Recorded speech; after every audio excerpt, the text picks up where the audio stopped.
¿Intentó tapar la ministra de Hacienda y vicepresidenta María Jesús Montero el informe original de la agencia tributaria que da inicio a la investigación del caso Koldo? ¿Por qué el pasado mes de febrero cesó de manera fulminante la ministra Montero nada menos que al director general de inspección de la agencia tributaria? ¿Qué datos contenía ese informe original de la trama fechado en julio de 2021?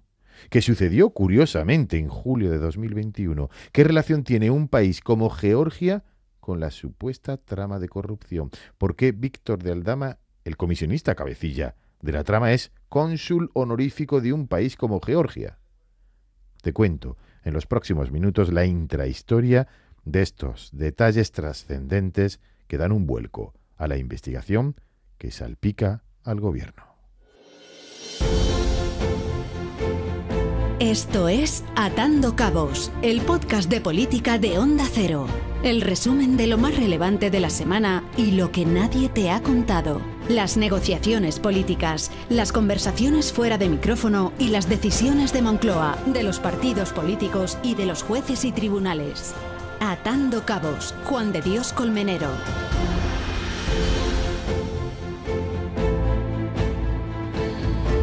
El pasado 5 de febrero, el Boletín Oficial del Estado publica el cese, la destitución de varios cargos de la agencia tributaria.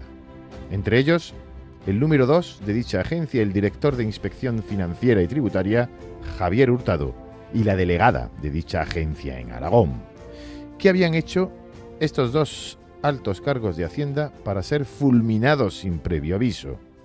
Días antes, y a requerimiento del juez de la Audiencia Nacional que investiga la trama de la supuesta corrupción que afecta al gobierno y al PSOE, el caso Koldo, estos responsables de Hacienda entregaron al juez el informe completo, un documento demoledor que no solo contiene los datos del supuesto delito fiscal, sino también detalles concretos conformados con el informe de la Fiscalía Anticorrupción sobre el modus operandi de la trama, las relaciones con el Ministerio de Transportes, con el Ministerio del Interior, las conexiones con Venezuela, los intentos de intermediación del expresidente Zapatero, las relaciones con la compañía Air Europa y el viaje de la ministra de Maduro, Delcy Rodríguez, con 40 maletas que no fueron supervisadas en Barajas. Un informe que le costó el puesto a estos dos altos funcionarios que cumplieron con su obligación de trasladar al juez dicho informe y que señala la corrupción fiscal del caso Koldo.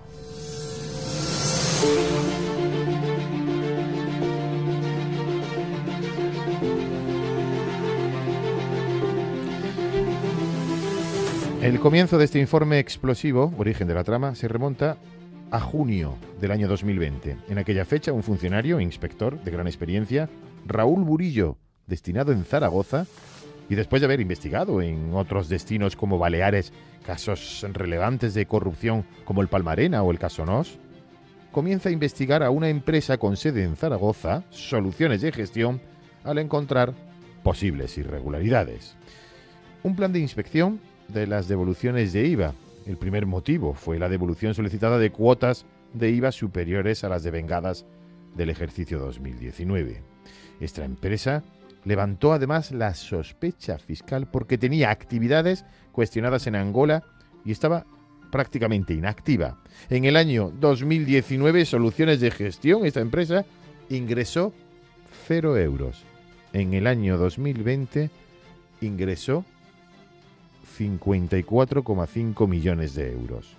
Burillo, el primer inspector, alertó de que solo Soluciones de Gestión tenía vinculación con Zaragoza y que el resto de inspeccionados de la misma trama estaban domiciliados en Madrid. Pero el expediente se mantuvo en Zaragoza y se le autorizó a centralizarlo.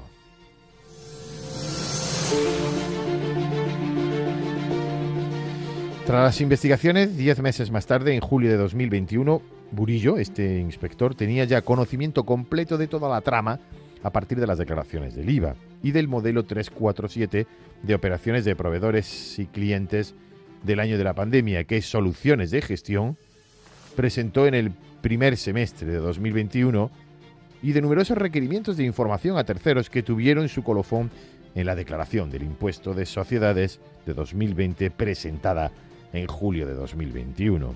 En este punto, justo aquí, el informe de la agencia tributaria traslada literalmente que los importantes beneficios obtenidos en 2020, las contingencias fiscales claras que se producen y las dudas enfrentadas en el relato de los hechos por los propios partícipes suponen la necesidad de trasladar su contenido a un ámbito superior.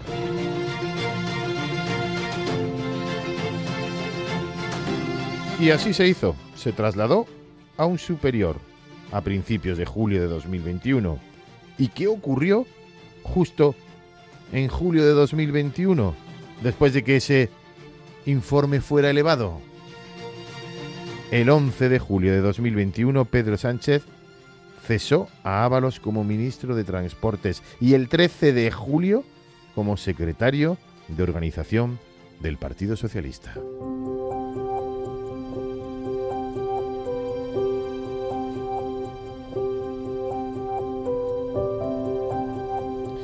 A partir de entonces el informe quedó un tanto aletargado. Los inspectores continuaban investigando, pero se encendieron en ese momento todas las alarmas en el Ministerio de Hacienda de María Jesús Montero y el informe quedó totalmente aparcado. Y así fue durante casi 2 años. Los dos principales responsables de la custodia de dicho informe fueron la delegada especial de la Agencia Tributaria en Aragón y el director de inspección, los dos únicos cargos que tienen esa capacidad, la capacidad para custodiar y para denunciar un posible delito fiscal.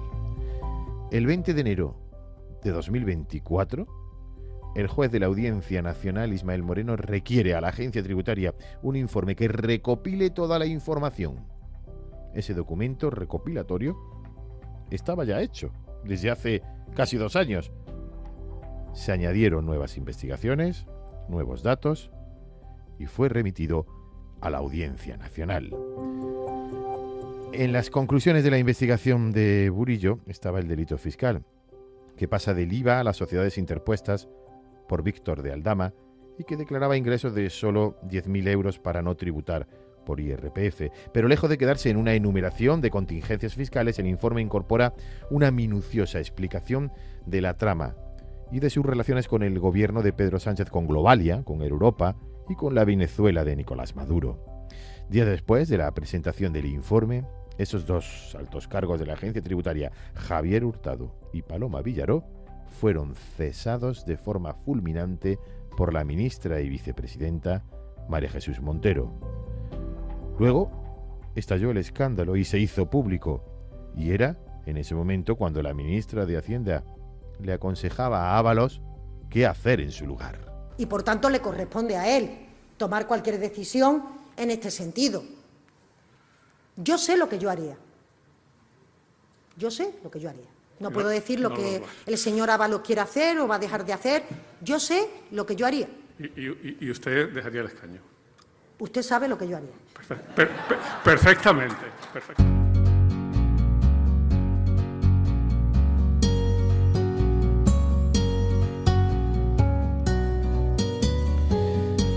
Y mientras se investiga a fondo ese informe y se despejan todos los interrogantes que puedan quedar y aparezcan además nuevas informaciones del sumario, al menos 3 piezas separadas hay relacionadas con la trama y que continúan bajo secreto de sumario en la Audiencia Nacional. Mientras continúa toda esa investigación, reparamos en otro detalle que también se investiga y que no deja de ser curioso y sospechoso. Víctor de Aldama, el comisionista jefe de la trama, el enlace con Ábalos y Koldo, el que tenía un pase especial para entrar y salir del Ministerio de Transportes en cualquier momento. Aldama es cónsul honorario de Georgia en Zamora. ¿Qué relación tiene Aldama con Georgia? ¿O Georgia con Zamora? Para que uno de los cabecillas de la trama de corrupción tenga el cargo de cónsul honorífico y por tanto tenga un DNI diplomático que le facilite las relaciones comerciales con otros países. Aldama trabaja para Globalia y Europa y mantenía negocios turísticos. De momento, y atando cabos, la única relación confirmada es que el que sigue siendo secretario general de la Organización Mundial del Turismo es de Georgia y mantiene una relación estrecha de amistad con los propietarios del holding Globalia y Air Europa.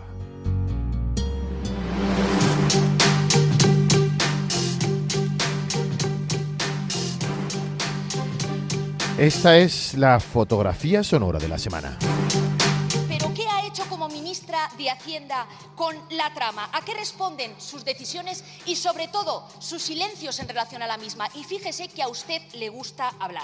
Usted conocía la investigación que se inició en el año 2020 por la Agencia Tributaria a la trama de corrupción del Partido Socialista. ¿Por qué se cayó?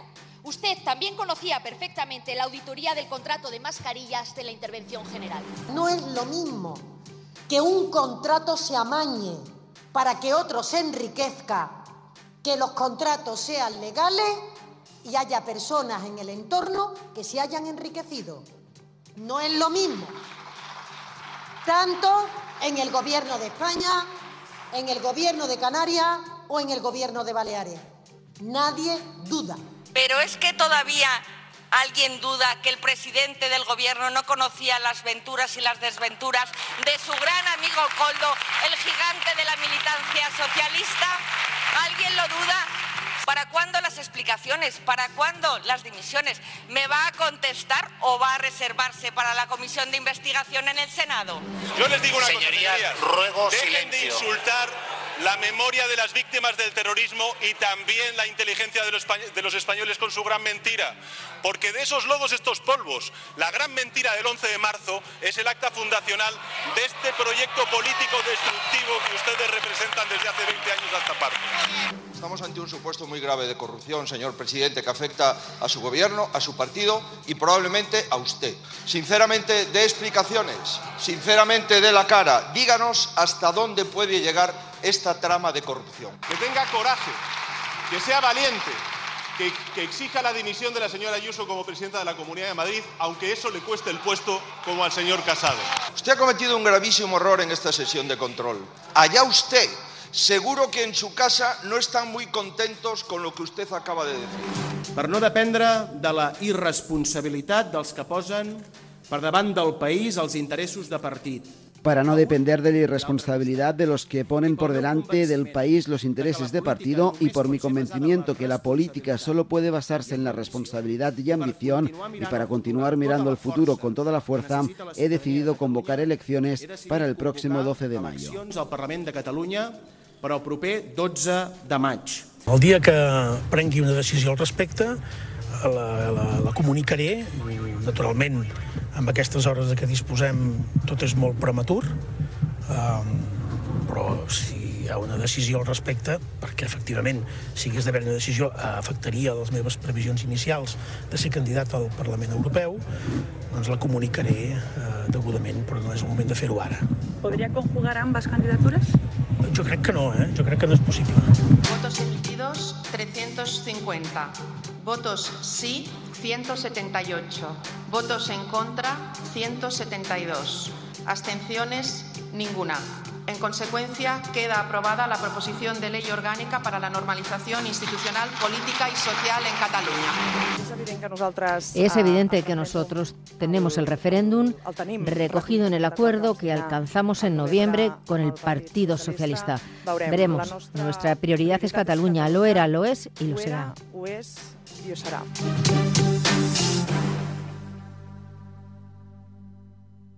Ha sido la semana política entremezclada con la aprobación de la ley de amnistía en el Congreso, con las novedades del sumario sobre el supuesto caso de corrupción que salpica al PSOE y al Gobierno, con el adelanto electoral en Cataluña y con las próximas decisiones que tome Puigdemont. De todo ello seguiremos hablando en los siguientes episodios de Atando Cabos. Esto es Atando Cabos, el podcast de información y análisis político que te resume y te cuenta lo que hay detrás de las decisiones más importantes, con Juan de Colmenero.